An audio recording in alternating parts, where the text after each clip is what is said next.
Kanye,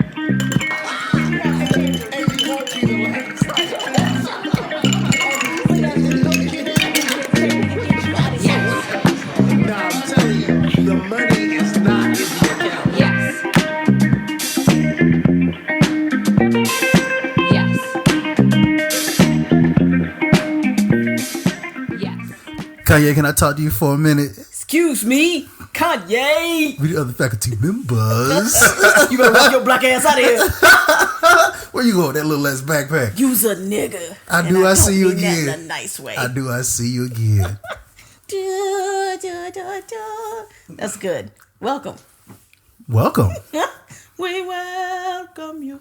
Sorry, that was my church's welcome song. I just brought them on to sing it. Oh, hello, Coley. Hello, Esquire. Hello, Naji. Good day to you all.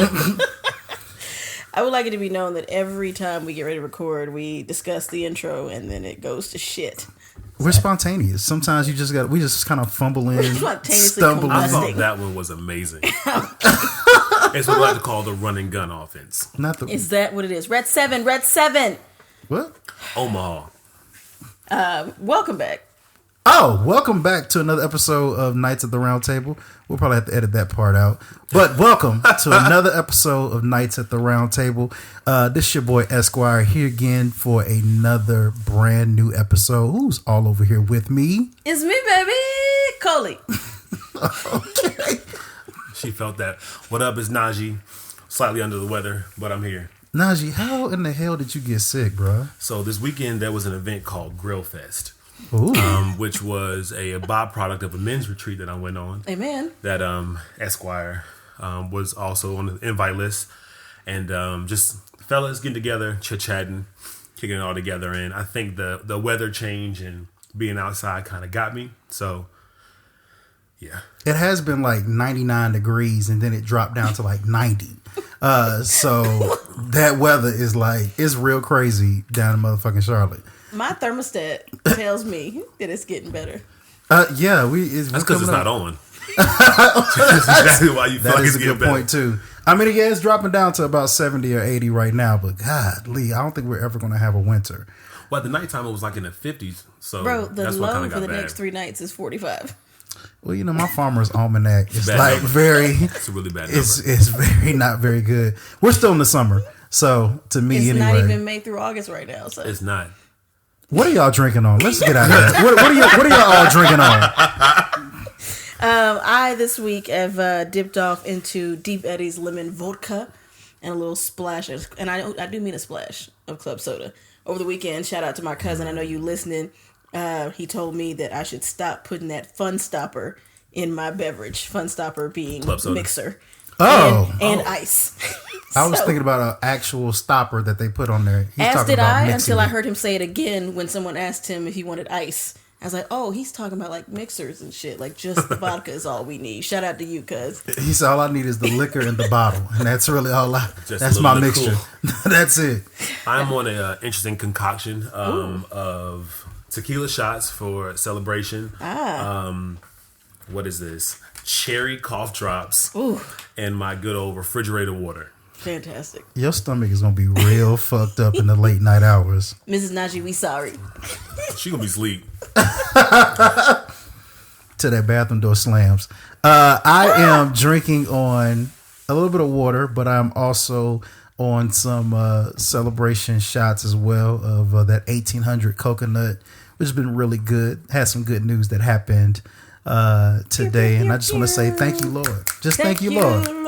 For all you've done for me. Dun, dun, dun, dun. Okay, all of that. Not going into anything specific, just saying, you know, your boy is trying to make some moves and head on to the next level. So we'll see how it goes. Congrats. We salute you. Shout out to you making the moves. You made them already. That's it, bro. Sometimes you got to put one foot in front of the other. That's all they say. Keep walking. And on that note, we're gonna slip right on into finding our notes and see what the fuck everybody has been listening to. Naji, what you got?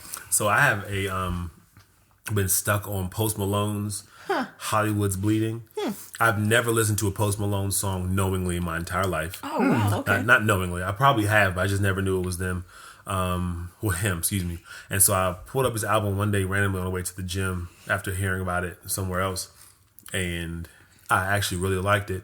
And then there was the song Die For Me with Future, and some nice Jezebel. And I thoroughly enjoy that song. It's been a great gym album. It's been stupendous. And I will likely be listening to it as soon as I possibly can. And what's the name of the album again? It's called Hollywood's Bleeding. This came out? That's not new, right? It is. Came out this year. It came out this year? Okay. Mm-hmm. It's kind of fairly recent, I think. The other person's name is Halsey. Oh, the white Rihanna. yes. Oh, that's who that is. Mm-hmm. Yes. Okay, cool. A shout out to Halsey. I like her. Yes. Never heard of her. I have been listening to I don't know if they're like teen boppers or if they're growing into young men, Joseph. I don't know who they are. I don't know who they are. They probably have millions of fans. There's millions of it all over the world. What are you going to do? I've been listening to a young guy group called Next Town Down. Okay. I discovered them on Apple Music. Apparently they got some music out already, but this particular album or this EP is called Juliet. Okay. It's like a mixture of, imagine hearing like Chris Brown, who's the other one that be out here dancing that you get confused with Tal Cruz. What's his name? Jason Derulo. And Talk like dirty for me, boy. And like one of the other young artists, they came together in a fucking group and they just started singing like a whole bunch of ratchet shit. Or maybe they were like what Miley's Behavior was going to be in a couple of years. It was Mrs. Right. Yes. Mr. Right. So shout out to the men's retreat. We had a cameo dance retreat also, where your boy hit the moves. We put on the Miley's Behavior. And he did light skinned it, dark skinned it. Well, shout out to that. Yeah, Miley's Behavior, wherever they are. They might be in college, school, whatever. I don't know. Probably your local GameStop. That too. But anyway, if y'all haven't heard Next Town Down, they're really good. They got a couple of features on these tracks. On this EP, they have 6 Black or Black with the 6 in front, Rich the Kid, and somebody named Coley. But their main song that I fuck with is called Bust Down. I love that shit. So, I saw that on your story, and I have not listened to the song yet. I meant to the day I saw it. It was a couple days ago. It gets me going. Does anybody else struggle? Random side note with like turning the sound on stories and just kind of like you see people and you just kind of like yes, because sometimes you have to like turn your volume up or down to make it go. I'm like, what is happening here? Because I don't think they want you to like be out and about in public and your stuff just get blown out. Well, I kind of sometimes I just be. Oh, you just slip I'm through just it. like poking through them, and the people. You saw my story. It's like I saw it. Right. But I did not hear it. Anything. Right. I try to give people the dignity of staying on it a little bit to see if there's sound on it. But if other, I just want to give them a quick look. I just tap it through. I only look at the stories of people that I'm personally invested in their lives. I like that. Like you will not see my name as a viewer of your story unless someone else has my phone for whatever reason. Okay. Got it. So, but I give views where they're due. You know. I give views where they're due. Back to my note. I've been in turmoil for the last few days trying to decide what my note would be. But I've determined that after a great weekend that I had with my family, Summer Walker's album "Over It" is going to be my choice. That's a good one. That young woman, I don't know what the hell she had going on or what is happening in the studio, but that album is fantastic. She took a bath. To bottom. She took a bath. She took a bath. She looks dirty on this album. You think she looked dirty on the other cover? No, all the other covers I saw before, because I didn't know who she was until you showed me. Right. And it was just like, ooh, you look. Ooh. And then this one I was like, oh, you look much more polished. We even heard like Sounds random lovely, IG videos that she was posting and doing like before this album started being like becoming talked about or whatever. She looked real crazy. I was like, what is this? I think you said last week a hood booger. Yeah. I've only ever seen her on that last EP cover, and I just didn't think anything of it. When she's not like done up, she looks a mess, but she's also very open about that. About looking a mess? Yes. But the album's hot. Key tracks for me are going to be Come Through featuring Usher, an Usher sample, and Usher himself, as well as Just Might. Those are my favorite tracks. Good stuff. Summer Walker, you did that. Honorable mention, Wale, Sue Me. I thought that was going to be your. I thought that album was going to be I was very yours. torn, but I've actually been playing Summer Walker like. This is the kind of stuff that I've seen. But then I look at her other yes. pictures. I'm like, you don't look. Sometimes she looks different. Yes. Where is Boost? Because he would tell us. He would fucking tell us. He would tell us. She had a weave. Okay. Boost would be down.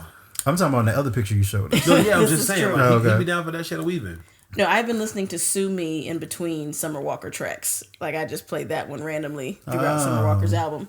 As a palate cleanser. Palate cleanser. And then dive back in. Yes. The ginger to your sushi.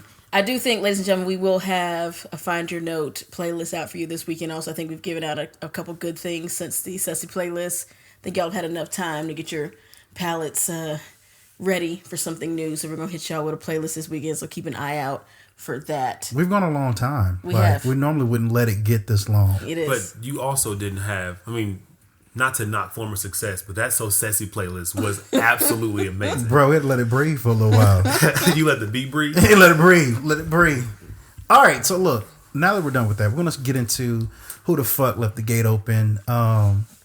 Normally, we have fun with this, but once again, Black lives have been taken from us in America off some old bullshit. So, Coley, what the fuck is happening with Fort Worth? The gates open in Fort Worth. Another officer, after a non-emergency phone call for a wellness check, has shot and killed a young woman in her home. Atiana, I forget her last name, Taylor maybe, was shot and killed. This was 2 nights ago in her home, and that is really fucking ridiculous. So the body cam is murky at best. Edited, as they say. The young woman was supposedly standing there in a window. The officer, after telling her to put her hands up and not announcing himself, shot through the window and killed her while she was inside with her nephew. 8-year-old nephew. 8-year-old nephew who was visiting her for the weekend. So that's fucking crazy. God bless the young man who called for a wellness check for her, and now he feels terrible. I saw an interview with him, so that was sucky. Dallas, Fort Worth, what y'all about to do? Because that's twice. Real close together. Well, thankfully, the officer went ahead and resigned, and they went ahead and arrested his ass on He's let murder. out on bond today. Well, yeah, out on bond. I think I really don't know. They better not let this one not get charged and prosecuted, because it's a pretty open and shut case. I was looking at like a video of an old police chief that was looking at the body cam footage, and she was saying, it seemed like she was trying to, like, I don't want to say make excuses, but she was trying to understand what could have been going in the officer's mind while she was watching the body cam footage. She was just like, what was there something that maybe he saw a gun that he didn't, was something was there, or what did he feel like it was? I just cannot see why he would not announce himself and immediately shoot into the window. Like, right. She couldn't find it. Exactly. So we'll see how it goes. Lord knows. It doesn't make any sense. Clarification, the young woman's name is Atiana Jefferson. Thank you, Naji. We want to be correct. So yeah, that shit's crazy. Let's hope that they do it right. The justice system does not fail us in any way. We know that they have their track record right now is real bad. Yeah, that judge from the last one, she need not. Is it in her court? I hope it's not in her district. I hope not either. The one that was hugging old girl? Yes. Yeah. I hope that it is not. At least the bailiff, maybe the bailiff won't be stroking anybody's hair. Right, brushing her hair and shit. Like, baby, you okay? We're not going to go back there because that was not okay. We won't do that. Esquire, tell us what the hell happened with your least favorite woke person. I'll preface it with this. You ever been somewhere and you just seen somebody that you, I don't want to say you don't like, but you like, I don't really rock with them like that, and they're getting thrown the hell out of somewhere. That's and all you can do is just sit back and laugh. Apparently, I've seen it. We have seen it. Yeah, we saw it firsthand some years back. Well, apparently that's what happened to Amanda Seales during the Emmys weekend. They had a Black Emmys party. The Issa Rae's publicist was throwing, and apparently Issa Rae's publicist and Amanda Seales have already had bad blood. They didn't really like each other. Amanda Seales was coming up to try and get into this Black Emmys party. Didn't she like sneak it as a +1? She was invited as a +1, But wasn't invited But in wasn't general. invited. Wasn't invited in general. So But- your castmates, publicists threw the party, right? Yes. They didn't think to invite you, so then you tag along as a +1 with someone else. Right, because I guess the Okay. +1 the person could bring whoever they Wasn't it wanted. Jesse? Yes, it was Jesse. No, yeah, it was Jesse Jesse. Williams. Jesse She's- Williams. Anyways, she get up to the front door, to the entrance, and they say, you're not on the list. You cannot come in. This white woman. It's she this says. white woman, as she tries to point out, this white lady at this Black Emmys party is telling me that I cannot come in. Somehow or another, she ends up in there. The security guards and the club manager come over there and explain the situation. Hey, whatever that girl's name is, Robin, Vanessa. No, Vanessa. That's what it was, Vanessa. That name sounds like somebody you don't fuck with. Vanessa sitting up there in the camp. She watching in the camera. That's not it. Can't find Vanessa, but Vanessa's telling people get her out of She here. watching from above. She gets thrown out, and she immediately starts to go into an Instagram rant about how nobody had her back, and her cast was sitting there, and she had been going to the mat for all these other people, and nobody went to the mat for her, and I just laughed. Did you see whatever? I don't know what Dro's real name is, but he was Saronis. like, yes, like that's what you get for being a trash ass person. Yes. Like when you treat people like shit, that's what you get. Oh shit! Yes, he tweeted that he took the Twitter God. down. I mean the tweet down, but Seems to be a thing nowadays. yes. I mean, what you say, bro? Stand in that. Ain't no telling if Issa got to him and was like, "Bruh, we got to work with her." Right. We already stood by and watched her get thrown out. We don't need We to don't need much else. I was watching that stream of IG posts, and I'm like, what the hell? She is outside off the brick. Bitch, if you don't call your Uber and go somewhere Exactly. else, like, what are you doing? That's not it.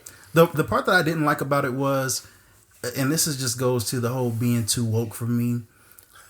It's just you try to make an issue out of some things that shouldn't have been an issue of. You were not invited. So you have this white lady that's up front. You have to immediately point out this white woman who's preventing me from getting into the Emmys party. She was just doing her job. She said her name was Kiara. I was very Yes, confused by Kiara. And then when the security guards are asking you to leave, you talking about they just wanted to use their male superiority To pressure her. and ask me to leave because apparently the word of the year is submit, and I'm like, what are you doing? See, the worst part about that for me is like you take the opportunities to. These are very big issues. Like if someone uses them in an inappropriate way, then it means a lot. Like you weren't supposed to be there, my nigga. Like don't Yes, try and throw all this that because part. then you basically dilute when these issues happen for other people because you're sitting here crying wolf essentially. Yes. And so it's That's like exactly it. when other people have these issues, it's not going to be as fair because people are like, well, I mean, Amanda said, okay.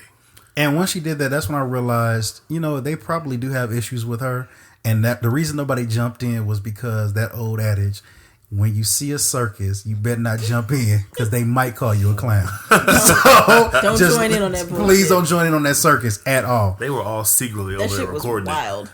And what's funny to me is like knowing the kind of person that Issa Rae is, I can just like see it. Like, ooh, we not dealing with that. Right. Like, That little awkward look on. right. Like, Oh no! When security started coming up, she was like, "Let me get to the bar real fast and grab me right. something." And then it's like whatever you said. When I listened to a little bit of the podcast where she was talking about how Issa the first time that, with the run in with the publicist, Issa was like, that sounds like something between y'all. I don't. That's not my jurisdiction. She said, "That's not my anything to do jurisdiction." with that. Oh, Amanda, maybe you should be more like Tiffany. For real. Perhaps be more like your character, and this won't happen to you. Well, she was naming all these different issues, but at least she wasn't slut shaming like our boy Kanye. True that. To his own wife. On the most recent episode of everyone's favorite long running bullshit, Keeping Up with the Kardashians, Kanye and Kim got into a fight regarding Kim's outfit at the some gala, The Met Gala. Met Gala, talking about it was too sexy. He's like, "You my wife. You can't walk around in this kind of clothes. It's all tight fitting and whatnot." And Kim said with a straight face, "You are on this journey. That's not my journey." I'm like, That ain't on me, my guy. Yes. And the thing is, this was back in the beginning of all the Sunday service, like when it was really on the rise. So like he was full on into that whole Sunday service thing. And she's like, I'm not a part of this like that. This is my thing. She's like, you built me up to be this way. And now you're upset. Like, and what she said he was giving her anxiety about her like body and her life. He's like, why do you feel anxious? Because you're telling me that I can't like be myself, and like you built me up to be this way, and it's just like it's just like driving me crazy. Yay! Like this doesn't make any sense. The fact that she that was my Kim Kardashian. So I think it's like it's weird on both sides, because it's like it's awkward for the husband to basically slut shame his wife in a way that he built her up to be. But then on the flip side, you kind of listen to her like just kind of fall down this waterfall of emotions, and it's like, okay, Kim. But remember when Kanye used to post the pictures himself of her butt ass naked? That was 2-3 years ago. People do that. People like posting naked pictures of their wife. I don't know what it's all about, but people seem to think that's like a cool thing to do. I mean, this is who your wife is. Yeah. Like your wife is Kim Kardashian. She's sexy. She was naked before you got with her. Correct. Because Ray J hit it first. Well, here's the thing. I only empathize with Kanye for a quick second, just because, he's having a moment, he's talking to his wife, what makes him feel a way or whatever. But that's her whole brand. And like she said, you found me like this and you encouraged it. So I'm going to this Met Gala, I'm be assed out, and either you're going to be with me or you're going to be at church, but I'm coming out here assed out. Right. So you do what you got to do. Hey, we'll see. I meant to watch this season because I saw the previews and it sounded it was going to be a mess, and he's been on it a lot more, but that's something. He got shit else to do until Sunday. This is true. He don't go to choir rehearsal. He doesn't go to choir rehearsal. Just hanging around with the Kardashians, telling them they need to put clothes on. When I was reading that article, I read something where it said they were talking about him being like on the show and all that, and how he didn't used to be on, but he's on it now. And it's like, how does it feel after all this time to be like an honorary Kardashian? He's like, it's awesome. I'm like, okay. Honorary Kardashian. This nigga is. He's like, I was already crazy, so I'm good. Fit right on in. I'm right on up in there. It's fine, bro. I'm dragon energy. It's fine. Oh, Kanye, Amanda, Fort Worth, anyone out there in the gate. It's a light week for us. Light week in the gate, but it's about to cool off here in the world. And so we'll see as people go inside and have nothing better to do than fuck shit up. Right. As it starts to turn into cuffing season, right? Ooh. Oh, man. We're coming up on like 1 year. 1 year. It's our anniversary. Y'all, like, if y'all have not, like, we tell y'all to write us and you don't tell me to stop singing, so I'm going to keep singing. Okay, Ursula. But that's who left the gate open this week. Y'all keep it closed. Do your best. Or leave it open, because I haven't heard anything real juicy in a while. Open that thing wide. Oh. Bust it open, okay? Bust down. And tell them bring it back. Bust it wide open for me. But before you do it, take a pause for someone in your community that does something really cool, like these people. Are you in need of fashion advice? Do you have an event to attend and nothing to wear? Or perhaps you're throwing an event and have no one to host it? Well, look no further. Jet Endeavor Co. has you covered. No, really. They will cover you in some of the best garments out. And by best, they mean whatever you can afford. Jet Endeavor Co. is a fashion business where they express their visionary ideas through various forms of art, such as fashion design, wardrobe styling, image consulting, and even event hosting. So it doesn't matter if you're looking for someone to host your event, pick out your clothes, or even make the clothes. Whatever it is, Jet Endeavor Co. has you covered. You see what I did there? To learn more or set up consultations, follow them on Instagram at Jet Endeavor. Again, that's at JETXDEAVOR. They're Knights at the Round Table approved, so hit them up for your next big thing. And this week, on this shit right here, we have our resident favorite. He's my favorite. He actually, I will give him my favorite rapper. I will say that on record. You heard it here first. October 16th. When he's rapping, to be clear. Kanye West. Okay. Sunday service has been happening for about a year now. Hallelujah. Bring us word. Sunday service popped up almost a year ago out in Calabasas. And it started off as an invite-only meeting of the minds and a Kanye show. It looked like a fashion show. He had his fall or spring line out in Calabasas on a hill. Actually, it was in a studio at first. They were meeting in random studios, and then they took it outside. And it was just an invite-only list, like 200 people who were invited, mostly celebrities. And Kanye had a choir, not as big as it is now, but a small group of people singing songs he produced, singing a lot of his gospel-themed songs.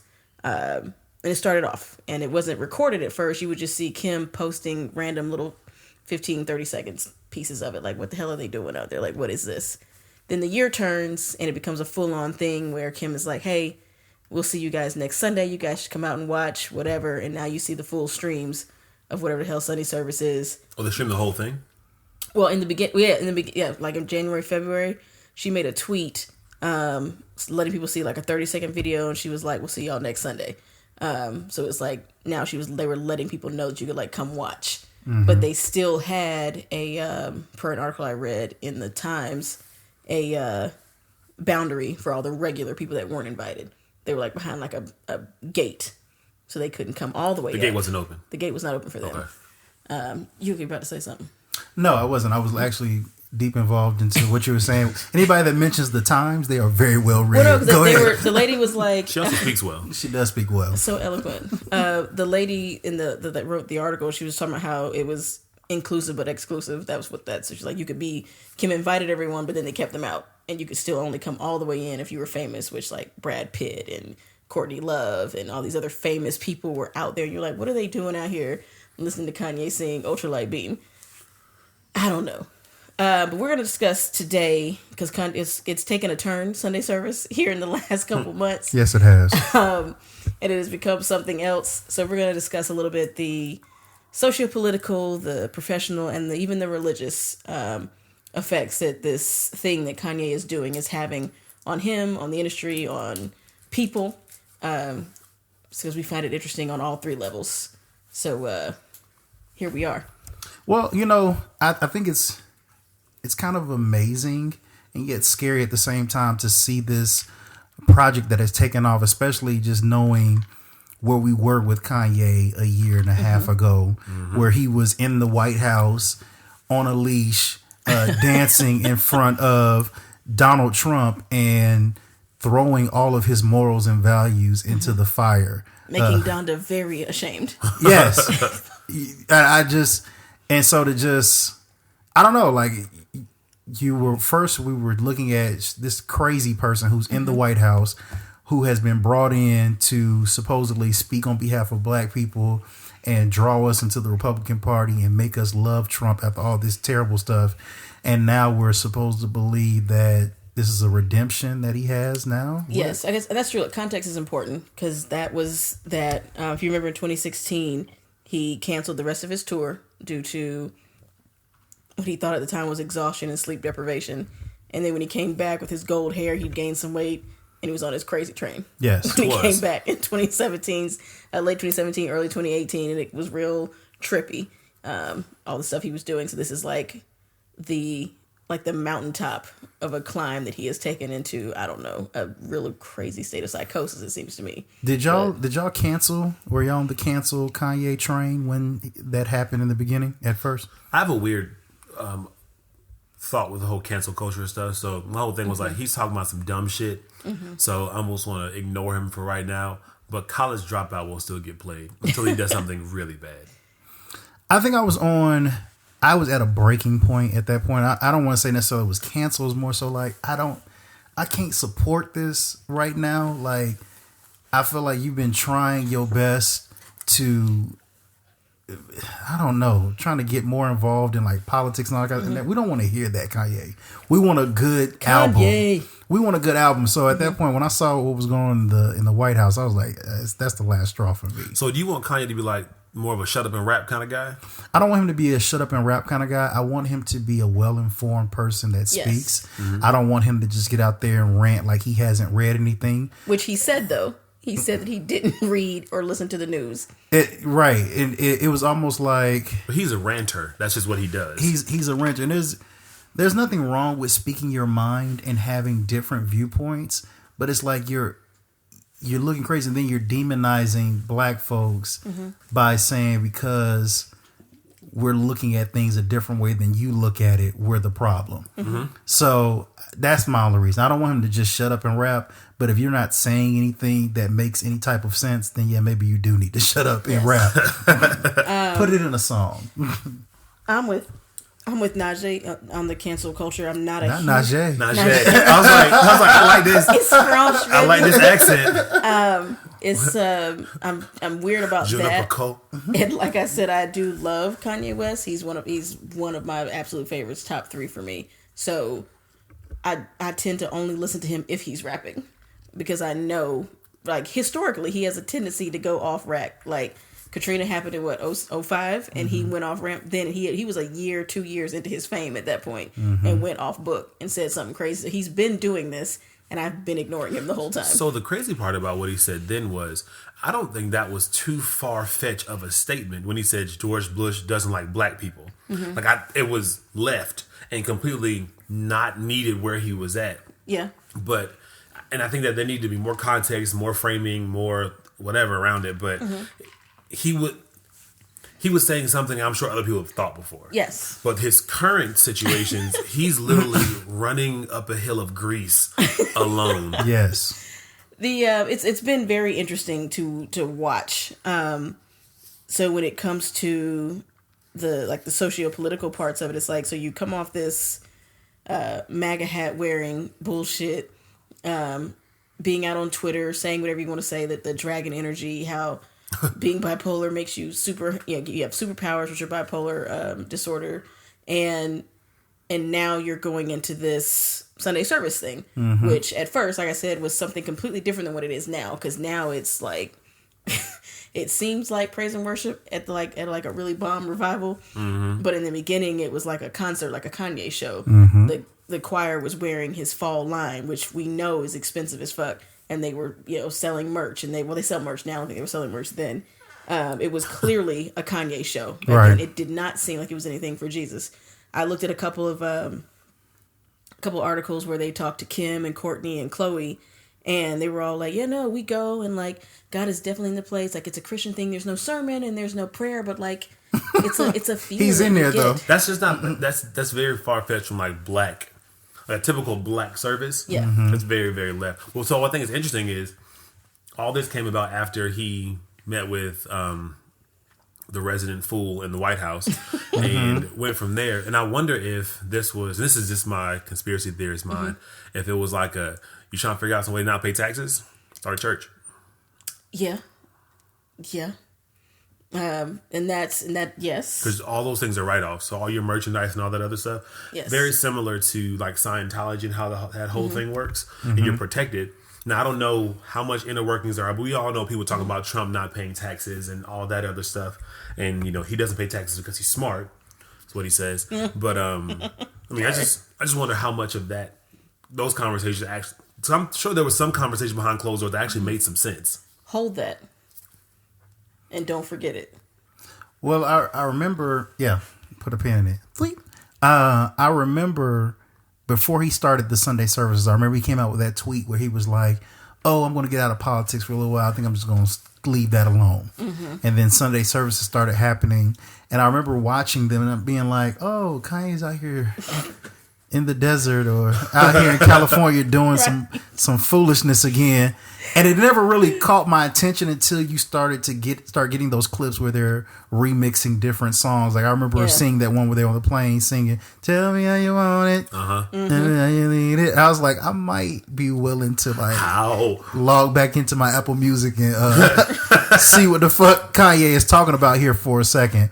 My conspiracy theory is, I think Kanye took, just career-wise, he took something that black people love, which is the church. A majority of us, I would believe. That's my own independent statistics. That he took something that we love, that we incorporate into a lot of our music, a lot of our viral moments online, where you always see somebody in like a church robe doing something. And he spoke to our Christianity or our love of church and remix songs on there as to say, I'm still at the cookout, guys. Hey, right. It's a very widespread thing, especially in the black community. Their church just religion as a whole seems to be a very big gathering place. Shall we gather at the river?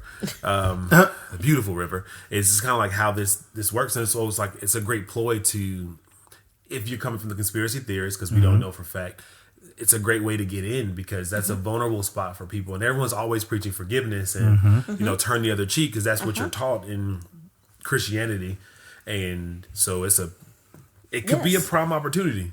Like you come out of the social part of you. It's on TV or it's on social media. Everyone's streaming it. Which when you're out there and you see them, everyone is streaming it, and it's popping up on everybody's Instagram.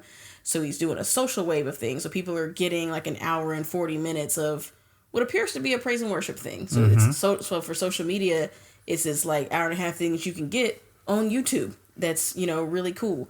And then 2 weeks ago, he's spouting off his craziness again.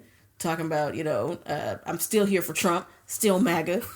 Don't forget, y'all need to act right. A Republican freed the slaves. So, like, he slipped in just for a second. That was the worst just line ever. Just for a quick second, he slipped back into his other shit. But it's like, for me, if we're talking about conspiracy theories, like, I wonder if it's, like, the whole socio-political part, is it a segue into him fixing his career? Because you think he had the Yay album last year after his admission of bipolar and coming off of all the crazy shit, and that was not good. As a fan, as someone who will give anything a chance by him, Mr. Dubois. That was not good. And he's coming off of that and all his crazy, so he's trying to like, okay, how can I fix this? Like my fans, like they love me. They talk about they miss the old Kanye, blah blah blah. Like, how do I fix it? Okay, let me do something that I like, and I don't doubt that he likes gospel music and what he's doing. But I don't, that whole socio-political thing he's taken, and he's moved to his career, and it's like it seems like a very large career move. This whole, now I'm gonna have an album, I'm gonna do only gospel music now. Right. So now, like you said, I'm gonna take this thing that black people love, because right now they mad at me. Let me get them real quick. Which Kanye has always had gospel themes in his music, so him doing things that are Christian are not uncommon. Jesus Walks is one of his biggest songs ever. Right, but I think. You can always look online and see popular songs that people love, and somebody's doing like a 6-part harmony church style in a video, or somebody's got on a church robe and they're dancing to a secular song, because gospel music, a lot of secular songs are based out of gospel music or whatnot. I think he took something that he knew he could do, and like we were saying before, go speak to everybody's sensitivities when it comes to the church and everything like that, and have somebody waving their hand when they're in there singing As We Pray, which is a remake of As We Lay from Kelly Price. Wasn't she cheat? Wasn't them cheating? Yeah. You forgot about Tomorrow. Yes. Yeah. Yes. Or Doing My All from Mariah Carey. Anxious. Or So That's Anxious. So Anxious. And at this point, have you watched any of the services out? Like one of the full services? I watched Chicago, the one he did in Chicago. I watched. Yes. I saw the one that he did in Atlanta. And I think we were talking about this before in the other episodes, where it's like the music is good. I take it strictly for entertainment purposes with him doing that. He's got everybody out there and out there singing. But the minute Kanye comes out there and starts talking, it kind of like wakes you up out of that trance. Like, you still crazy as fuck. Yes. And then somebody starts singing again. You're like, ooh, and you slide back into where you were. The article that I shared with y'all before we started recording from the New Yorker, she said that it was filled with loneliness and longing on his part and the part of those who attended. Because he was like, when Kanye comes out, because he's not there at first, which is part of what makes it ingenuine for me, because he's not even there during the part that is like getting. So if it's a worship service and music, I think I said this last week or 2 weeks ago when we were talking about it, that music is a great way to reach people. That's probably my favorite part about church is music. And second to hearing the word itself, which maybe be weird for some people. That's just me. I love music in general, so music is how it gets me. But he's not even there for the beginning part. He pops up when like it gets real, when this, I guess we say when the spirit is high. Kanye makes a grand entrance into the whole thing, which means like it's a production. It's a production. Like that's not what it's supposed to be. So like and then like they said in the beginning, when before he like kind of like leveled off like it is now, he would come in and there was reports of him crying and like just sitting still on his knees in the floor, just not saying anything, and everyone's like focused on him while he's like going through whatever he's going through. And I'm like, dude, like maybe he has a journey. We don't know that. We can't say. Maybe he's on some sort of journey, but like if you're saying that you're doing this for a reason, and then this is what we're focusing on now, I'm confused. So like that part confuses me, and then you throw in all the other stuff, and now you're getting more popular, and you're popping up on the show now. So if we move into like what it's doing for his career, he has been on Keeping Up with the Kardashians a lot in this most recent season. So I can't help but wonder, what does Kris Jenner have to do with any of this bullshit? She always got a hand in something. Kris Jenner is the Darth Vader of Star Wars. I mean, of the Keeping Up with the Kardashians, and that baby got a mind for business. She can spend whatever the hell she needs to spend. Kanye, you off your medicine again? You feel like doing something with church? We're making money. We're making fucking money. That's all I need. Let's do it. Let's go. Which, as I learned today, Kris Jenner started and invested in a church. The what do you call it? I lost it. Something community church out there in L.A. I don't Christian community. Yeah, something Christian community church that she started, and I'm like, wait a minute. Why did she start it? Well, the pastor that she chose. Oh shit! Damn. Handpicked. Yeah, she handpicked a pastor, and he was a part of another popular church out there, but he got demoted due to rumors of infidelity, and then she sought him out and asked him to. If he wanted to like come in and do something with her, which the article I read, it was that's all it said. Like she sought him out because she wanted to start a church, and she chose him as the pastor. I imagine maybe she did know him. I don't know, but he married Chloe and Lamar. Oh, and then when he married the woman that he allegedly cheated on his wife with, she officiated his wedding. Wait. Run that back. So he was kicked out of his church for alleged infidelity. Kris finds him and says, "Hey, I want to start this church." No, I'm trying to figure out. He married the woman he was cheating with. Is that what you're saying? Yes, he did marry her. But who officiated their wedding? Kris Jenner. After he officiated Chloe and Lamar's wedding. This is like a religious orgy, and I want no parts of this. That was in 2009, so for 10 years now, Kris Jenner is, I guess, part. Would you don't say owner? Is it co-pastor? Co-pastor of a church. She's like Harmony and Hope.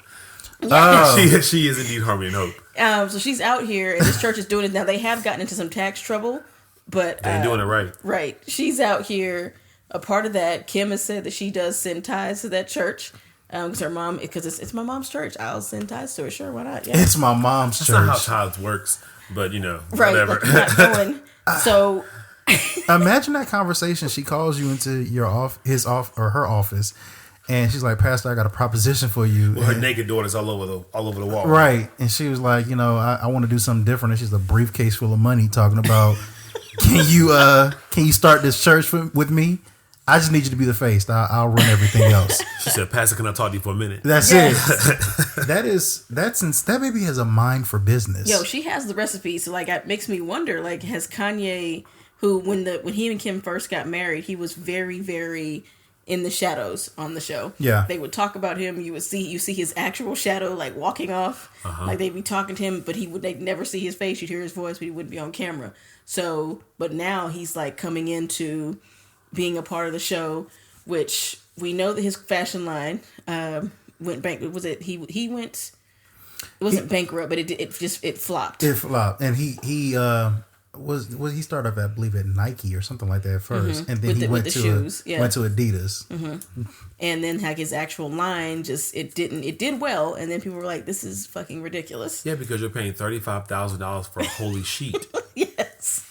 Right, and some yarn shoes, painter's blanket. It looked which for me almost is like his whatever his obsession is with Christianity, and the way, and I say obsession because I feel like it's a thing he's obsessed with, not something he actually believes. Sackcloth and ashes. Oh yes, shoes. all those clothing. Mm-hmm. That's very like Old Testament that he's got going on. So I'm like, homeless. Nobody wants to actually wear that. We believe the word. We're not trying to like be back there. We're not trying to be back there. Not like Moses. We ain't trying to be like Moses. Ruth and her uncle. But we know that he had money problems, and Kim's worth is, I want to say, at like $400 million. So she has a very high net worth, and I know that for him, that probably has to be something that's difficult to digest. That the woman you've married is out here like this. So what can I do? What's my plan? Oh, well, it's a twofer. Probably that, but then also.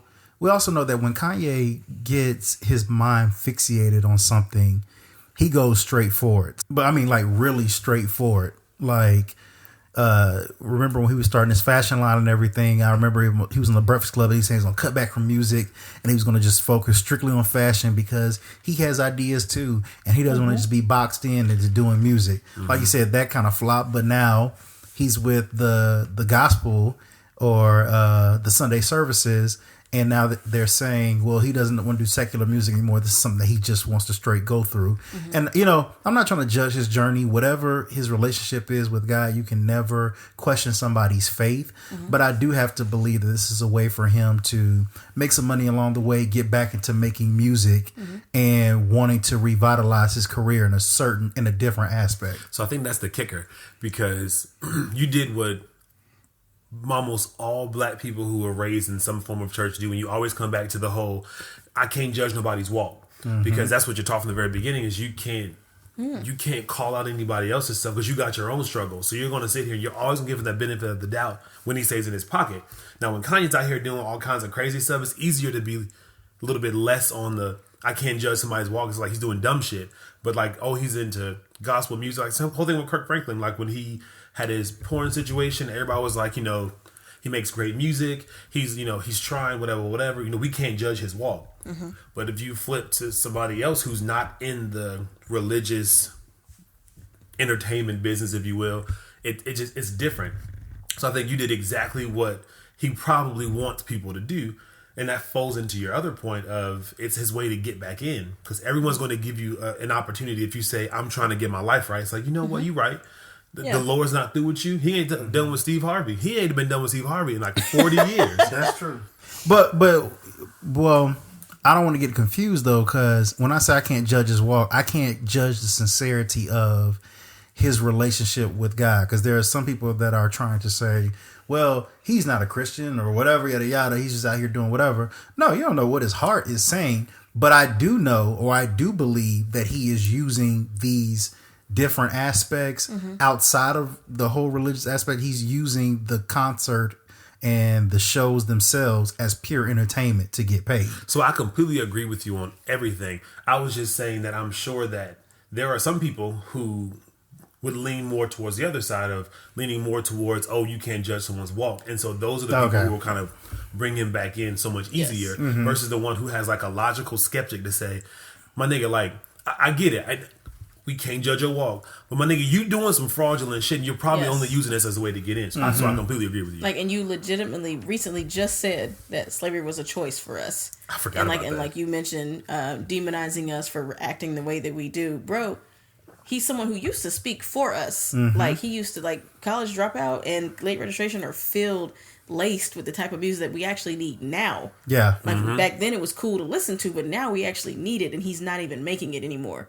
So it's like the Kanye that we need, you used to be. So when we say we want the old Kanye, that's why we want you, because you do have the ability to reach masses. Because he's having all these Sunday services and people are showing up because they are interested in what he has to say. Right. And now you're choosing this time where people are listening to you to maybe possibly do the wrong thing, and not that, you know, singing the cool guy, because that's, like you said, the music sounds good. Like when I said it 2 weeks ago, like I wanted to find my note when I was hearing some of the songs. Like, I'm alto, give me my part, please, because that dude that leads the service they got it. Like, it's good, but I can't help wonder when I look out in the crowd, I see all these people just with their cameras up. I don't see people waving their hands or in praise and worship. I see people with their cameras and flossing and like, oh, I'm at Sunday service, this is what I'm doing. I'm like, well, this seems opposite than the effect that you think should be happening, which makes me think that it's a ploy for his career. And it's entertainment. It's straight entertainment. It's also really, it's an interesting transition when it comes to like typical religion. And I'm sure we'll get into this a little bit later, but like the typical way in which, you know, you were raised to go within church versus what this is. And it's like they're calling it a church or they're calling it a service, but what you know historically, there's a different way of doing it. Even if you do like, because I know that we would have like at church sometimes like the hallelujah chorus, so where like around Christmas or whatever, it would just be singing all day. There would be no sermon or nothing. It should be singing all day. But it still felt different. And maybe because my church was a lot more reserved, there weren't like people, and this was also like 20 years ago. Yeah. People weren't using like camera phones or whatever to like try and show off to everybody. So it's like the change of the times. Does that also change the way the church looks? like inside of the church, and then therefore you lay that on top of this whole situation he's got going on, and with his celebrity, and it's just like it just doesn't feel real. I think he has definitely contributed to the whole fetishizing of the black church experience. Yeah. Just going back to social media, I find myself disgusted sometimes. You know, I'm cool with the whole skits and everything, but I find myself disgusted if I'll get on my activity page or suggested page. I should say activity page is gone now. Suggested page, and you'll just see somebody filming somebody just shouting, and they're like.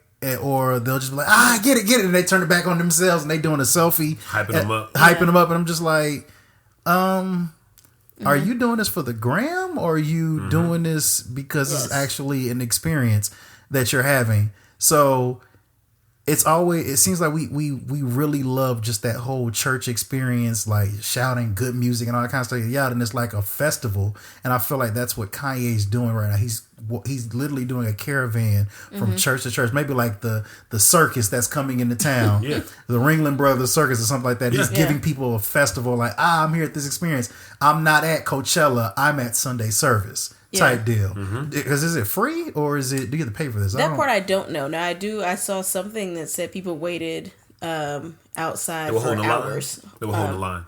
And they're trying to get out there and get ready. Holding the line. Like to let people in. I do know they sell merch there, which is weird. But actually, no, it's not weird because the church I attend here in Charlotte, they have merch, but it also has all the elements of church that I'm familiar with. So it's different. Yeah, selling merch is okay. I mean, you got to pay hopefully he pays the choir members and the and the band and all that kind of stuff. But what kind of overhead do you actually have in this kind of situation? You're renting out a field or some place. Yeah. You're paying maybe and truth be told, I wonder how much the choir members are getting paid, because this is like a good way to get on for a lot of them, I'm sure. Yes. And so like you think about that versus when he was doing his fashion stuff, the overhead for his fashion stuff, I'm sure, was way higher than overhead for church.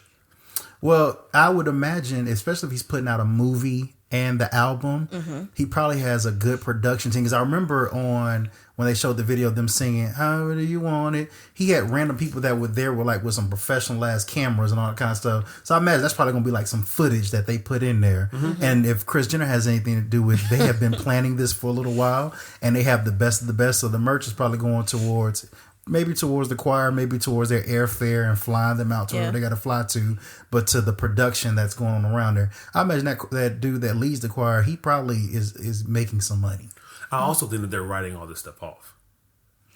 Yes. Or finding a strategic way to write stuff off. So it may seem like, and if you have that kind of money, you can front it and then get it back in your taxes or something like that. So there's a lot of moving pieces, I think, that's going along with this. And I don't know the specifics, but I'm sure that there's a lot of money being generated through all of this stuff. And I don't think as much of it is going out as it is that's staying in.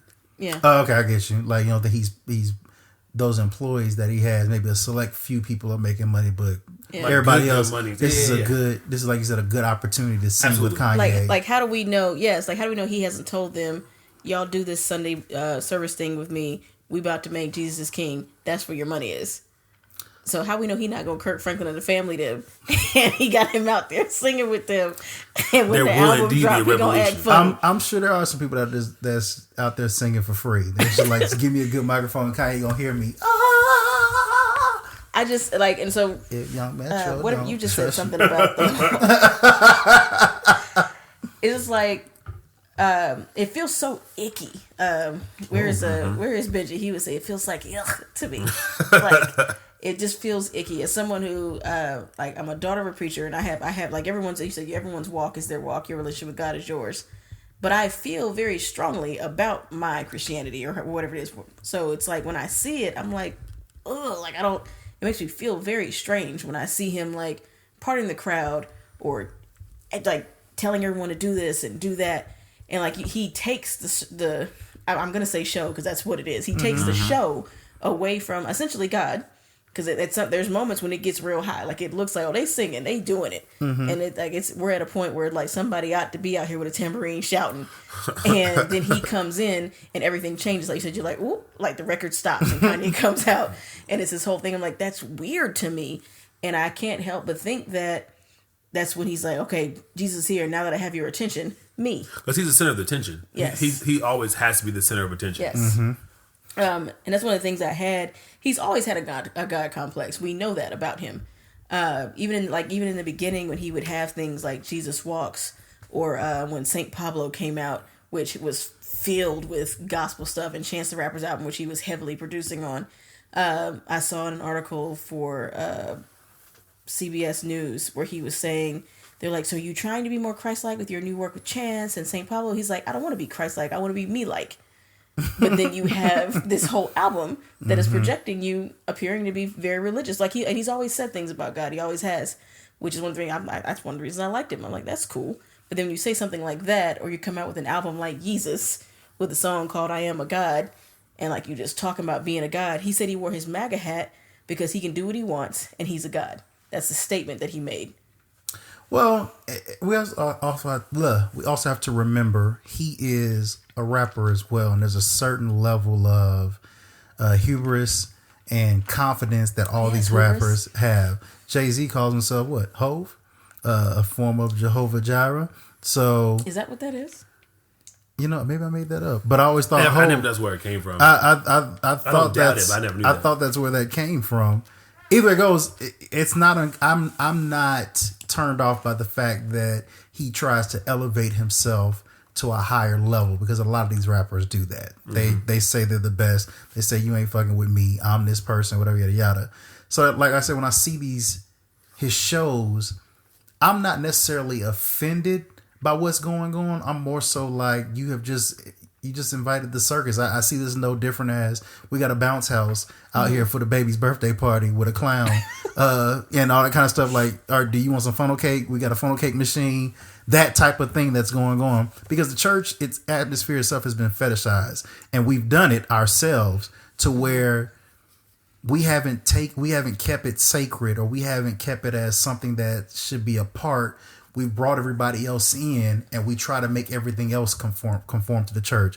When you see online people singing damn Cardi B song, there's a whole choir up there singing it. That's, it's entertaining, but that could also be that chips away at the credibility of the church. I remember the first time I heard somebody singing Music Soul Child's Love, but they said Lord. I was just like, so you're right. People have been doing this for a long time. Yes. This ain't new. But it's just like but no one has made an album off of it. And also, they were doing it in times when we didn't have social media. So I think that the Esquire had us listen to State of the Culture. Shout out Joe Budden and everybody out there.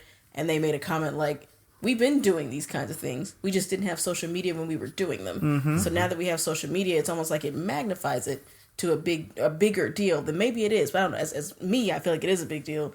But social media makes it this crazy thing. And it's like, we can now see you possibly making a mockery or maybe making light of.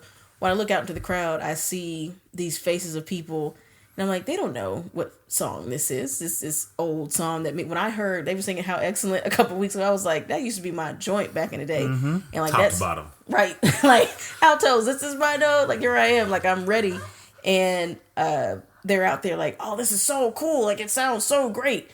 And Remy Ma made a statement that's resonated with me. She was like, I couldn't help but wonder when I'm watching this or when I'm listening to these type of things, if these people are going home and they're doing something different.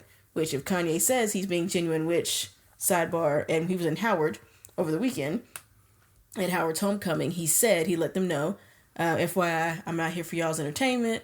I've been born again. I've converted to Christianity within the last year, so I'm not here for entertaining. I'm here to represent the Lord and all this. And he had a whole speech and thing about that.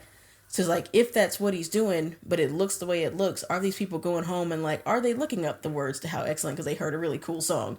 And are they seeing where it came from and doing a note? Because if music is what gets you, then let music get you. I'm here for it.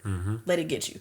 But if you just think it's cool, I saw Kanye West and he sang a bunch of black stuff. It was cool. And you're going about your day. What's really being happening? Like, it's not happening the way you say you want it to happen. But that part isn't on him. It's not on him, but that's what he said he wants. but they're not getting that because of how it's produced. I mean, you think about pastors want people to go home and read the word and study for themselves and show themselves approved, but not everyone does it.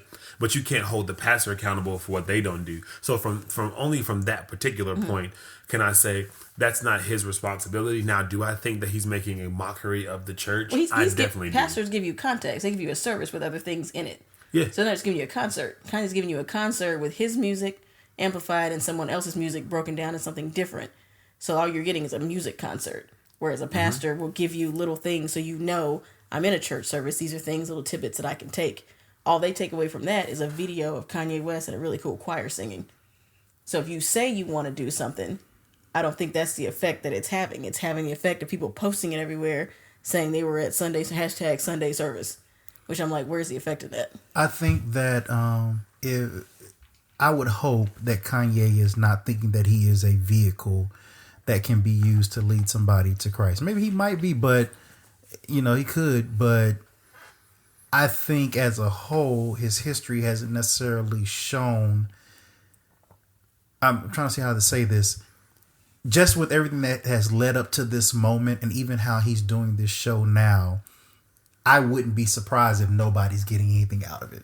Yeah. That I'm gonna just say that. Yeah. If somebody does get something out of it, then that's cool. But I literally believe it's just a show. Now he might be getting something. He might be getting it out of himself, and he's becoming closer with God and all that kind of stuff and yada yada by doing these songs. But the way that you're doing it and you're producing it, it's like I said, it's just more so like an experience, almost like at your school where they said, "Oh, now we're gonna have Gospel Day" or something like that, or a day in Black History Month, and he is out here singing these different songs. Are you really going back and looking at them old Black History songs or whatever from your school day, whenever they had you in the gym lined up listening to these people sing? Like I don't think so, but that's just me.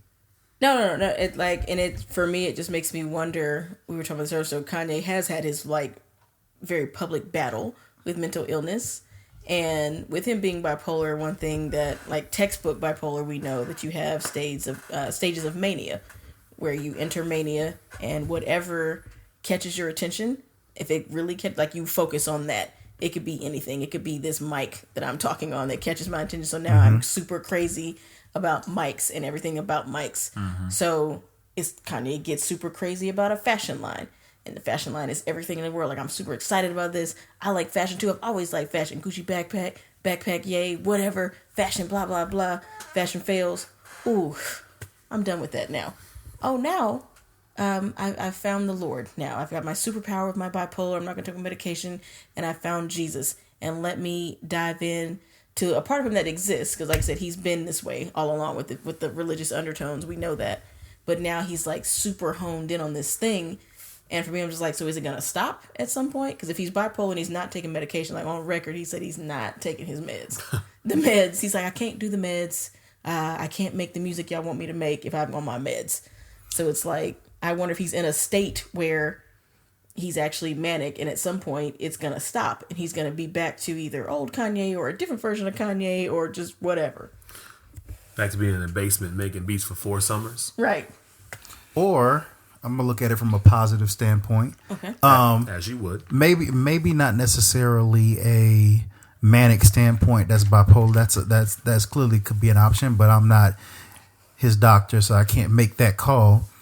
Or what if Kanye is just one of those people that has spent their life trying to prove that they could do something when people were telling them that they couldn't, spending those 4 summers writing those beats and wanting to be heard, and they don't telling nobody. Somebody's telling him, "You're not leaving Chicago. You need to go and stay working at Subway or whatever the hell you were working at and keep it moving." Or Gap. Oh, not enough Kanye. Oh, not enough. Okay, now you're making beats. Now you can't rap. You just keep making the beats for Jay and them. Those are the ones that need to be out there. Okay, now you've done that. You've conquered that. Now you can't do fashion. So, hey, and I remember when he was in that Breakfast Club, he seemed genuinely hurt that there were people were not taking him serious with his fashion. And he made it his mission to be in those spaces. He said, "I am creative. I do have an eye for fashion. These certain people, yada, yada, I styled them," and all this kind of stuff. He was going off, whatever. That may have flopped, but he did what he wanted to do. Now he's in the gospel space. And I haven't heard necessarily people challenge him for wanting to be in that kind of space, but it's just Now this is something else I'm setting my mind to that I'm going to conquer. I'm not doing any more secular music. I'm going to just do gospel music, and I'm going to be great at that. So I think it's interesting with people not challenging him being in the gospel side. If he was an R&B singer, they wouldn't question it. But I think him being a rapper has a very different... People take singing easier when it goes from R&B to gospel than you do rap. And then the kind of rapper you are. Like the whole not give a fuck, whatever. But actually, I mean, I haven't heard as much backlash as you would think, because people are because it sounds good. Like black people are literally jumping on his dick in my head the way he wants them to, but they're jumping on it and they like it. They're confused by it, yes. But taking what Naji was saying, I think he's probably getting a pass with the music because Kanye is heavily involved in like samples and different things in his music. So these songs are nothing really but samples that he's doing. And they're like, oh yeah, Kanye produced that. That's As We Lay. Excuse me, As We Pray. And let him, I think he gets away with that. Now if DMX came out with his Sunday service, I think there'll probably be a little bit more. Well, DMX has always prayed on talk about the Lord though. Well, excuse me, maybe that's not a good example. If Travis Scott came out with the Sunday service, that would be a little bit different because it's not a MO in that. The thing I loved about Kanye was he was a rapper, but I could always find my note a little bit in there. He's got some form of singing and stuff like that involved on there that I really liked. Anyway, but what were you saying, Coley? I don't. Ooh, stay with it. No, I was really wrapped up in what you were saying. No, Naji made a point earlier about the whole tax breaks and all that. So like, there's that element, and at this point, we're just throwing the ideas around and discussing it. But like, I think that's important too. So religion at this point is like a commodity. You said the fetishizing of the black church, and I think Remy Ma said something about that on that podcast about that church in Harlem. That's they let people come in. Ebony did that. Ebony said that, and let people come in and watch the praise and worship portion of the service for a fee.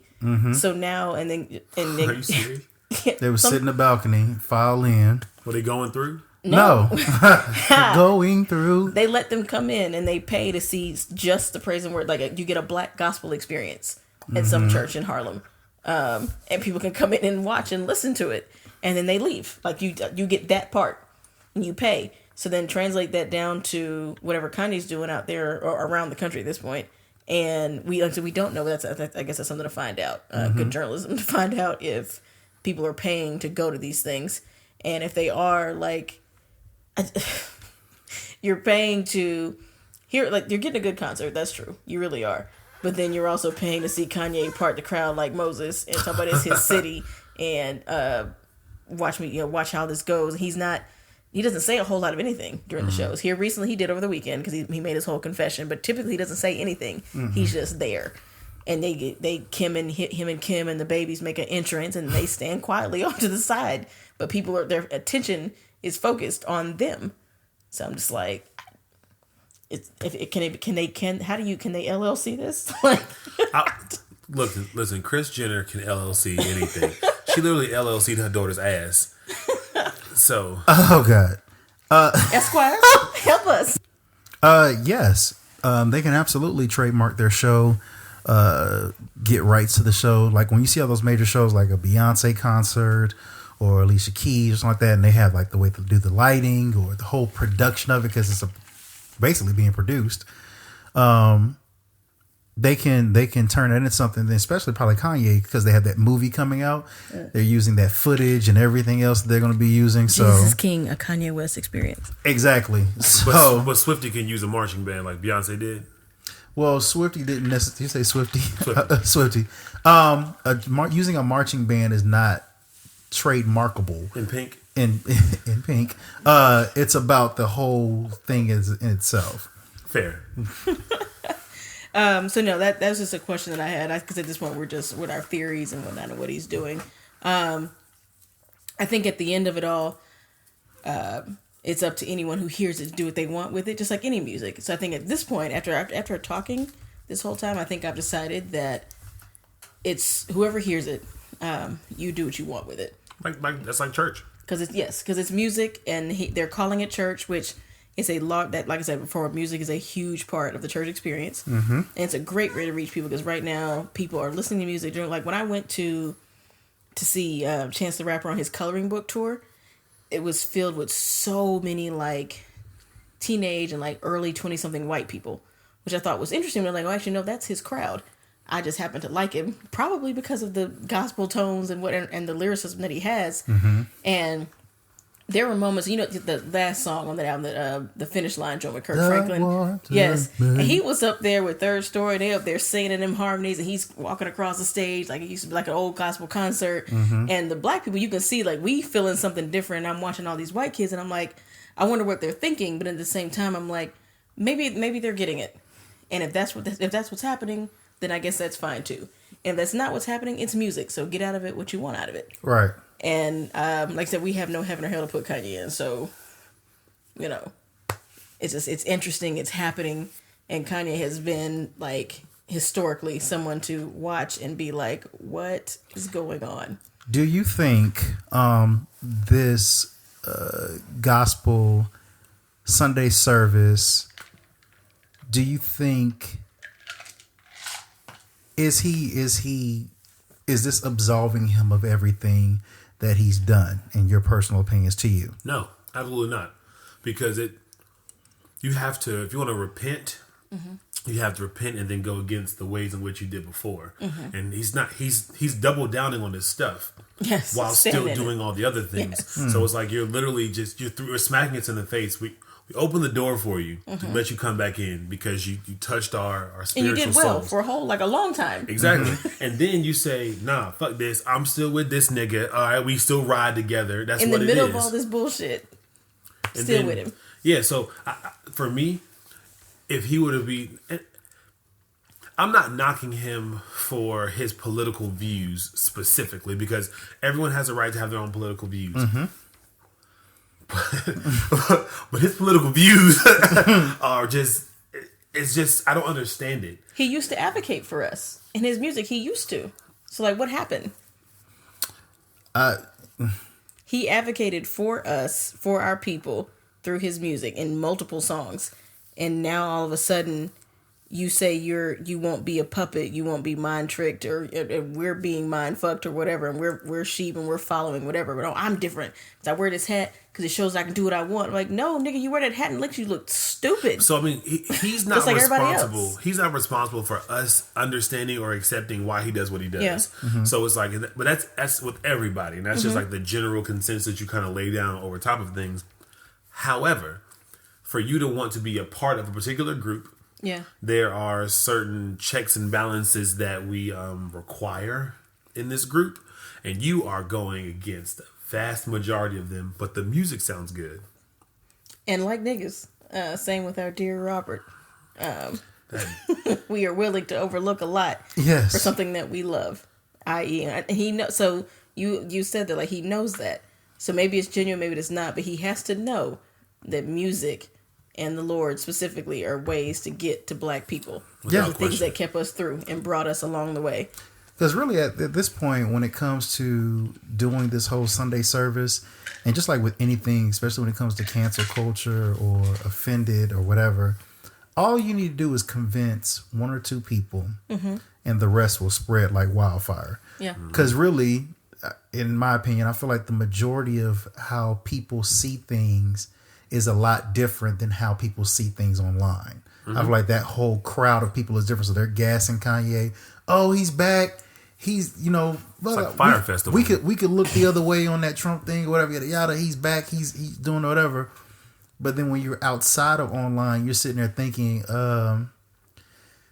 no, this is. He's just putting sugar on shit. The professor. That's really it. There was a professor at Howard who, Howard's homecoming was last weekend, and they announced over in the night of Saturday night, Sunday morning, that Kanye would be in the quad on Sunday.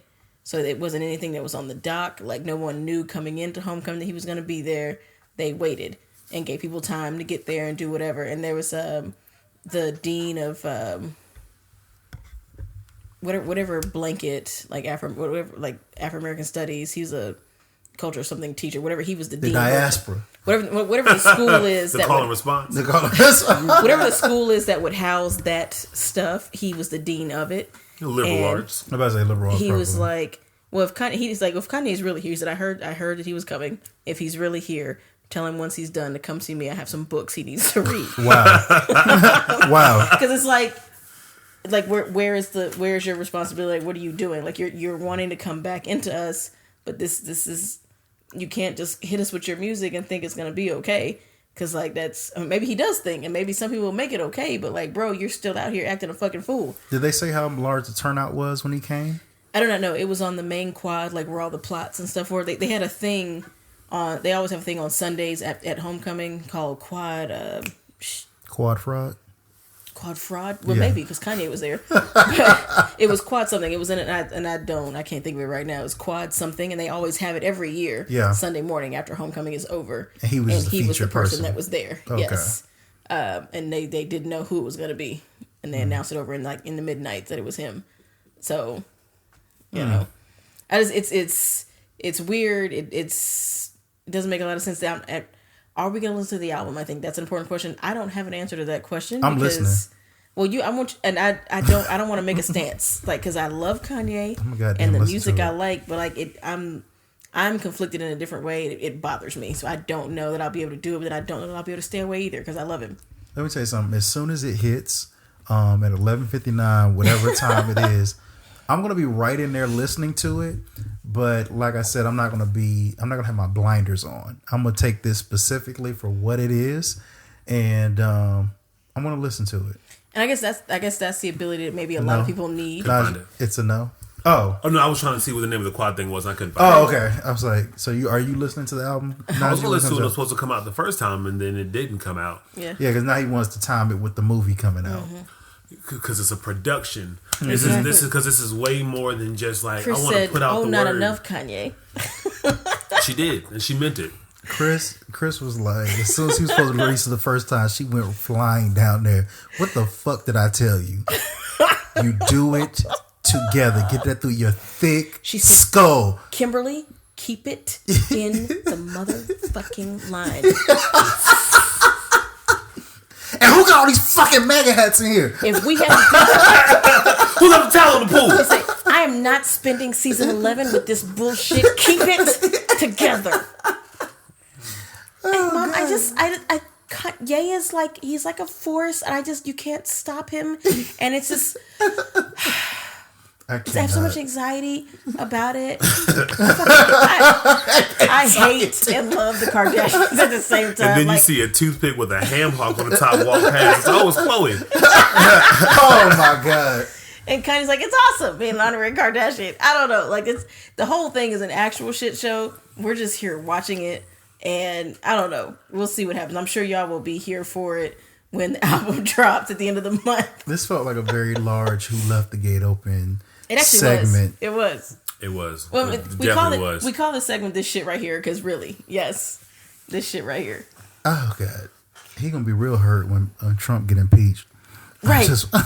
You see, he's being quiet though. He doesn't have a whole lot to say. Him and Ray lose because Chris is probably. And now there was quickly. Someone asked Kimberly how she felt about all of that. And Kimberly was like, at first I was like, why do you have this, like, why are you doing this red hat? That's crazy. Like, this doesn't make any sense. But then when the whole bipolar thing came through, she's like, I've become more understanding because I do understand that part of what's happening is it's him, but it's not him. So she's like, I just do my best to be supportive and help him in his moments where things are happening. And we're working through it. He's not on his meds, and that is what it is. It's okay. He's not going to do it, and I just do my best to be supportive of it.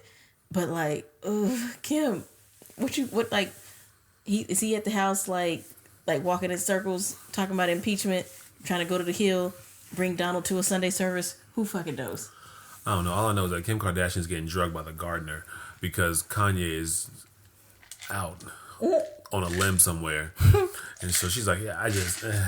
To pass my time, Julio just comes through and just knocks it down at night. No, Julio. Oh my. Well, Kim's trying to walk that fine line between being the ride or die down wife or whatever, not trying to bash him in public, which I wouldn't expect her to, and the people are saying, yeah, he's crazy, he's doing such and such, I would want her to stand up for him and do whatever, as long as he ain't out here murdering nobody. But then at the same time, I would hope that when they're behind closed doors, she like, hey, it don't look good.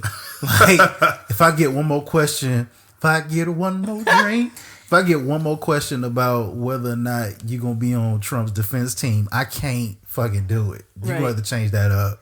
What I will say, though, is that Kimberly has always been, so she's toting that line. Calling her Kimberly, like the fucking Power Ranger. She's Kimberly. Like walking the fine line. Of the three sisters, Kim has always been the one that has tried the most to keep up appearances.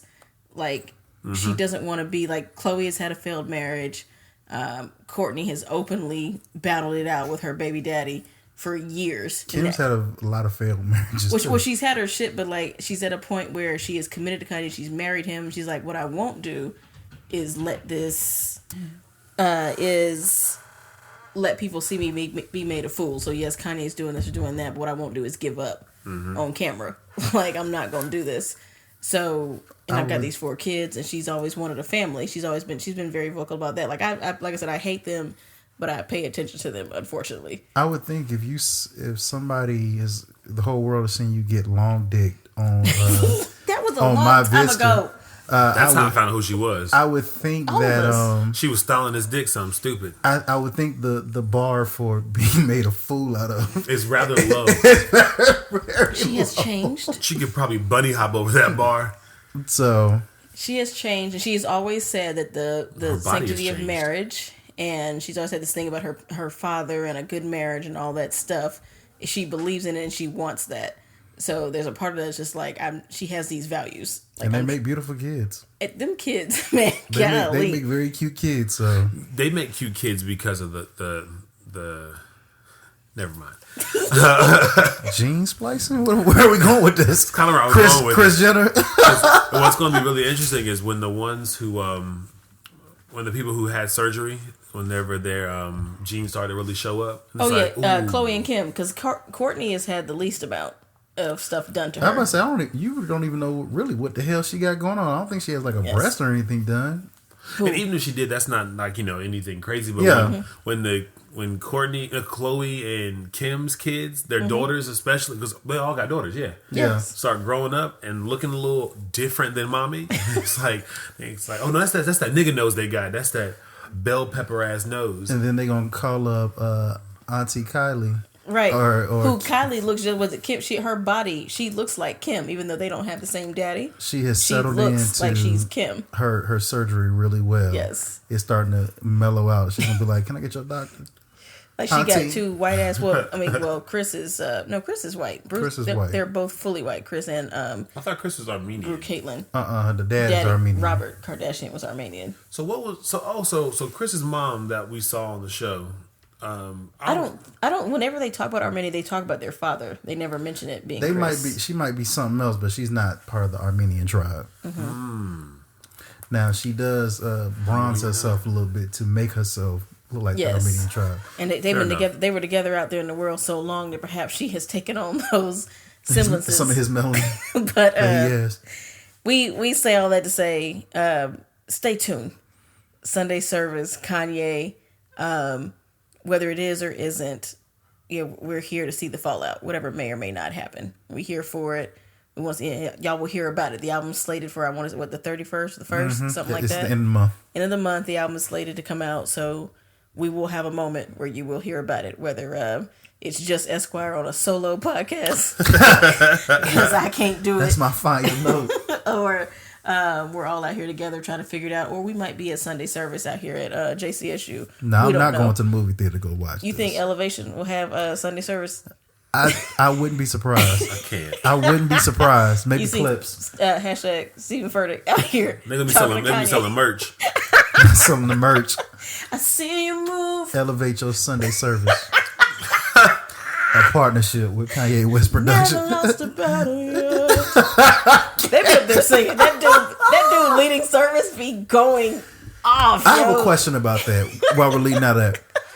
Do they get personally styled when they're up there? Because they literally look like they're like some Fashion Nova Express H&M type. They've gone outfits. from whatever initial vibe they had to making it more. We're taking this on the road now. Yeah. So let's look like the people where we're going. So they look like some real fashionable people. Yeah, even who the came to satellite choir rehearsal one locations night. look Yes. like that. I'm like, you don't like you just wear that. Oh no, you're talking about Elevation. Yes. I was like, I don't think they're on the same page here. No. No, they have when I was singing with the choir, they tell you what elements of clothing to wear on Sundays. Oh. They tell you what kind of theme they have, and you wear something in that family. So maybe it's a button up, or maybe it's denim. So you wear like a denim jacket or a denim shirt. See, I've heard of that before in choirs. Yes. They it's like some sort of something like that. Okay. Sometimes they tell the women, if depending on what lead worship guy is doing things, sometimes they tell the women not to wear boots, wear flats, like for recording, whatever. Because it's a production. Yes. Gotcha. Yes. So it's all out there happening. It's just, who are we to judge whether how real it is or isn't? Who are me? Okay. Gotcha. Who am I? But we'll take a break on this shit right here, and we'll pause for something that we know is real. For a FUBU moment. One for us. One for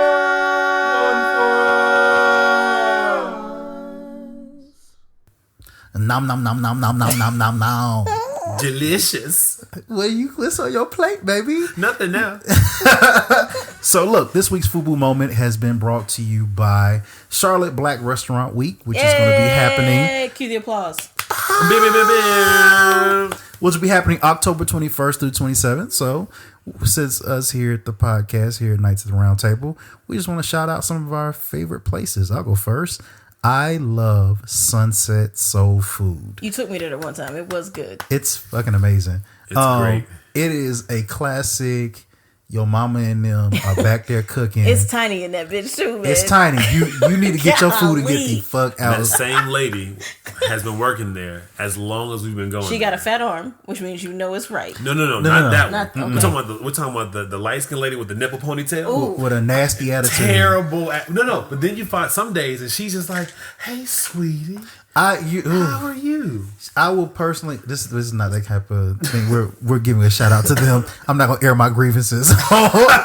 Food is really good, amazing. They have fish, chicken, wings, fries, sides, macaroni and cheese. Their menu is literally like 4 pages long, And it's cooked to order. It is cooked to order. It takes forever for them to give you something. I used to love getting the fucking chicken, and then I get like the mac and cheese and the fucking yams. Say it. And I would mix the yams and the mac and cheese together, so it had that little cinnamon on the fucking mac and cheese. It's really good. That was mine. Let me get out of here because I gotta go get some. That reminds me of some good times in life when we used to ride down the street to go get it. Yes, bro. Sunset seafood and soul food. Yes. Sunset seafood and soul food. Yes, Yes, it's yes, a lot yes. in there, Nice but alliteration. literally a lot in there. Exactly. Yes. I'm going to go with the Nappy Chef, which there are a lot Good of, in their stuff. first discovery, there are a ton of things out there for you all to go check out. Those who are in this area, look it up, Google, Instagram, Charlotte Black Restaurant Week. Nappy Chef is a new thing that I tried out this summer. These niggas in here, that dude is fantastic, what they got going on in there. Check out the seafood crack, the Henny wings.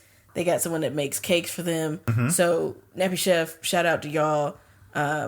Dude is always hanging out there. There's some dude that be singing. When you went, you said you went. Was that dude singing? He when you wasn't there went in singing. I was like, bro, can you just get behind that grill? Because I got in there and I had the vanilla waffle and wings, and the shit was like really good. Buddy was trying to get a deal like a motherfucker. I'm like, you're right where you're supposed to be at. So Yes. keep cooking. Nappy Chef, y'all check it out. So I want to pay homage to a place that is no longer with us. Oh Dang. Sadie's. I was about to say, how we celebrate? No. It's just a restaurant. That used to be- Sadie's. Sadie's Soul was legitimately my favorite restaurant in Charlotte of all time. It was a great time. Was there. Hate to see it go. It left a long time ago. How long was it open? I don't know. Because we didn't get there when it first opened. Right. For those of you who don't know, Esquire and I we've been around the world in Charlotte eating a lot of different places. In the trenches. Exactly. Of the kitchen. But we made it out. we made it out. But my current place that I would go to that is open is Londa's Place. It's a soul food restaurant. For those of you who haven't had it, it is delicious. They only have collards on Friday through Sunday. So if you're looking for your collards, the collards are really good. Turkey-based collards. They have a huge menu as well, similar to Sunset. Not nearly as big as Sunset, but big as well. Food is really, really good. People are really, really nice. That's important. It is. Hell yes. That's important. It is. And they're very customer service prone. So shout out to Londa's Place. True that. I'd also like to give a honorable mention to Cuzzo's Cuisine. I thought they used to have a restaurant on out there where like Sullivan's and all that shit is near whatever that area Sullivan's is. is gone. East Boulevard. Well, either way, they used to have a restaurant out there, but I've only seen their food truck in the last year or so, and they have some fantastic lobster mac, some great fish dishes. I don't know if they still have a restaurant, brick and mortar, but their food truck is amazing. So Not Cuzzo's Cuisine. Sydney's. Sorry. Oh, yeah, no, Sydney's, because Sydney's used to be therapy and all that other bullshit, but we digress. We digress. So, yeah, y'all check it out. Y'all out here in the Queen City, support Black-owned businesses. Get out there, get your food on, get your grub on. Plenty of other places. Check it out on IG, Facebook, find out what they are. If you're going to spend your money next week, spend it on some good people. As we wrap this thing up, this has been another episode of Nights at the Roundtable. We out here, you know. Season 2 is trucking right along. Yes. Yeah, we having a good time out here. Hope y'all are enjoying things. Naji, you've been out here hanging with us. Naji been burning that seat up, ain't he? He been good, yo. That smart water been kicking. He's been changing the energy in here. And energy, baby, it's good. I appreciate y'all for having me. We're going to keep rolling with season 2, y'all. If you've been listening, we've had the Battle of the Sexes going off every other week out here. Next week, y'all get ready. If y'all been paying attention, yes. Next week it all comes to a head. Battle of the Sexes. It's endgame. Rizzo, my dog, will be out here with the gauntlet on for next week. Facing off against Chance the other day. And we will be out here. We will have Esquire and Naji. We are still determining our third male guest. Boost, Jarvis, Benji. We don't know. Y'all they were all great. It might be all great guys that have been out great. here. Miss Nikki Baby will be out here shouting out that Kickin' Shit podcast. Miss Nikki will be here. Our third female guest. We don't know yet, but it's coming next week. Y'all get ready for that. If you're not familiar with Battle of the Sexes, it's your first time tuning in, check out the beginning. Battle of the Sexes 1. It was week 2 of our season 2. Y'all go back, check it out. We've been pulling topics out of a hat. It's been a mess. These niggas been out here acting up. In some cases, out of our ass. Yes. And this, the round table rumble is going to be a bit different. We're going to probably have some specified things that we do, and it's going to be something special. Y'all get prepared to, yell at your radio, throw your phone across the room. Not the radio. Or come find some of us, possibly. So, well, JCSU's homecoming is coming up soon, so if Boost is on, you can always find him there. This is true. Ladies who have questions, his name is Boost. You can find him at Fashion Boost on Fashion Boost Official on Instagram, or Jet Endeavor Co. All the women that have hit me up to who is that crazy nigga? That's Boost. Shout out to you, Boost. We love you. Thank you for being here. Shout out to Jarvis. Jarvis was here. Yes. So Jarvis is engaged. Y'all, we were talking about Jarvis. He's engaged now? Jarvis is engaged now. So he's out here. Shout out to congrats. He out here getting married now. Let me tell you something. We saw him. He met Naji and he was like, "Fuck it, I'm going all the way. I'm going all the way." Don't let me be a role model. I'm gonna ask him maybe keep up forever. So yeah, you don't know who you're gonna see next week. So y'all make sure you tune in. Hit us up at Night Rounds on the Instagram, at Night Rounds CL. No, yes. Night Rounds CLT. Night Rounds CLT at gmail.com. Mm-hmm. Talk to us. Y'all never talk to us? Like, just talk to us because we will talk back if you do. They talk to us offline, but they don't ever talk to us. This is true. We want to hear from you, like, officially. Cause, like, I guess no paper trail. Maybe when you start like a Dear Abby They don't trust Lancelot's the problem. That's true. Y'all need to get right, because if we call Kris Jenner, y'all gonna have to start talking to us business like. So like, stop playing, pull it together. Keep a lookout this weekend. This episode is dropping. By the time y'all hear this, it's gonna be Saturday. Y'all have a great weekend. Get your radios ready for Find Your Note. We coming out here with some great fire for y'all. Thank you for listening. Thank you for being here, Esquire. Ow. Naji. It's your girl Coley. Y'all be good to yourselves. Be good to each other. It's Nights at the Round Table. We out.